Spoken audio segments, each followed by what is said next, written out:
Good morning students. बघा, आज आपण मराठीतलं वाक्य इंग्रजीमध्ये कसं करायचं हे आज आपण बघणार आहोत. तयार आहात सर्वजण? बघा, आपल्या समोर जर कोणतंही वाक्य मराठीमध्ये असेल आणि त्याला जर इंग्लिशमध्ये बनवायचं असेल तर फारच सोपं आहे. आपण हे वारंवार घेत असतो आणि प्रत्येक वेळी नवीन नवीन नवीन नवीन वाक्य घेत असतो. मग एखाद्याने जर तुम्हाला एखादं वाक्य इंग्लिशमध्ये सांगितलं तर त्याचं सुद्धा आपल्याला मराठीमध्ये करता आलं पाहिजे. इंग्लिशमधलं मराठीत करणं सोपं आहे, पण जेव्हा मराठीतलं वाक्य इंग्रजीत करतो त्यावेळेस काही नियम आहेत आणि ते नियम असे आहेत की आपल्याला ते लक्षात ठेवावे लागतात. जसं की मराठीतलं वाक्य कर्ता कर्म क्रियापद असं असते, पण इंग्लिशमध्ये तसं नाही. इंग्लिशमध्ये 1 3 2 असं या प्रमाणे आपल्याला लावायचं आहे. 1 म्हणजे कर्ता, 3 म्हणजे क्रियापद आणि 2 म्हणजे कर्म. बघा, पहिलं वाक्य आहे मी कारने गेलो. बघा, चला शिकूया इंग्रजी. बघा,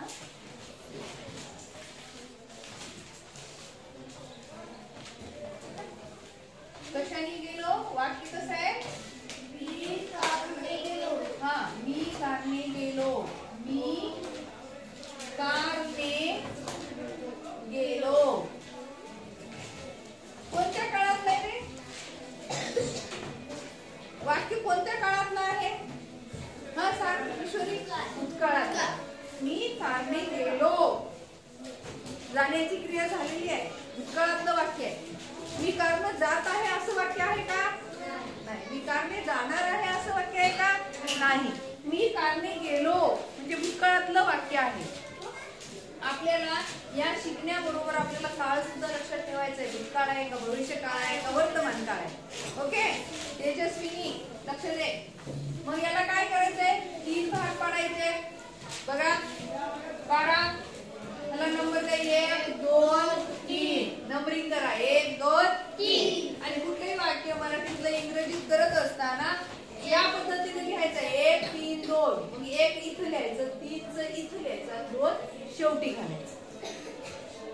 आलं लक्षात? आता मीला सांगा. आय गेलो. गो म्हणजे जाणे. गेलो. गोचं दुसरं रूप. हा सांग. नाही. बघा, आपल्याला खूप वेळा हे 1000 वेळा झालेलं आहे, तरी पण आपण नीट लक्षात ठेवत नाही. गो म्हणजे जाणे. गेलो. वेंट. काही वेंट. WENT. वेंट. गेलो. भूतकाळातलं जर वाक्य असेल तर वेंट वापरायचं. वेंट. I went. कशाने? कारने. नेवर काय? मात्रा. नेला एक इंग्रजी शब्द आहे छोटा. बाय. बरोबर आहे. बाय. बाय म्हणजे ने. बाय फ्लाईट म्हणजे विमानाने. बाय बसने. बाय कारने. लक्षात आलं?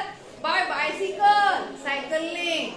म्हणजे ने. जिथं ज्या वेळेस ज्या शब्दाला ने असतो तिथं बाय हवंच लागतं. I went by car. कशाने गेलं? कार. बघा, समजलं? पहिलं वाक्य समजलं? लिहून घेण्याची घाई न करता हे समजून घ्या.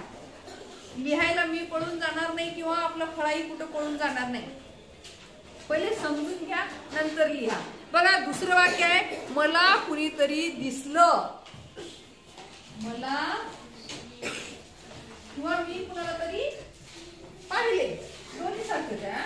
मला कुणीतरी दिसलं. कुणीतरी दिसलं किंवा मी कुणाला तरी पाहिलं. बघा, वाक्य आहे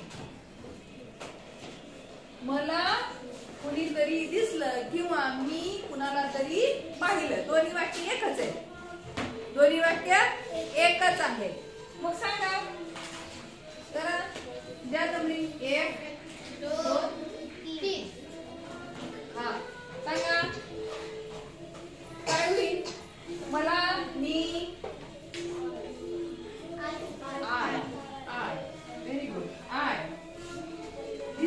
पाहिलं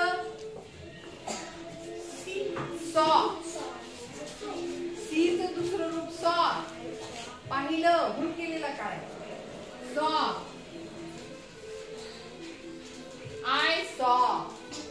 कुणीतरी इथे ना बघा इंग्रजीमध्ये पहिलं वाक्य जसं तसं तिसरं वाक्य 2 नंबरला आलं आणि दुसरं वाक्य 3 नंबरला जाणार. कुणीतरीला शब्द काय समवन. काय समवन. SOMEONE. समवन म्हणजे कुणीतरी. आलं लक्षात.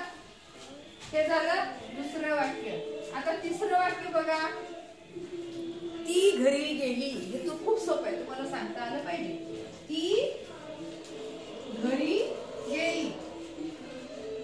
बघा ती घरी गेली. कोणत्या काळातलं वाक्य आहे रे. भूतकाळातलं. काय होईल गेली.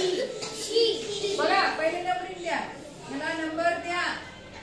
1 नंबर 2 नंबर 3 नंबर. कुठलेही वाक्य इंग्रजीत करत असताना या पद्धतीने करायचंय.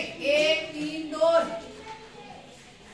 इंग्रजीत करत असताना 1 3 आणि मग 2. हा काय होईल सांग भारती. भारती सांग. शी. गेलीला वेंट. बरोबर आहे. शी वेंट घरी. अरे हो कसं येईल. हो म्हणजेच वेंट आहे. Home. She went home. Very good. Home म्हणजे घर.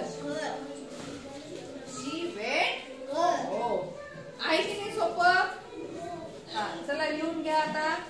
आणि याच्यानंतर आपल्याला पुन्हा 3 वाक्य बघायचे आहेत. समजून घ्या.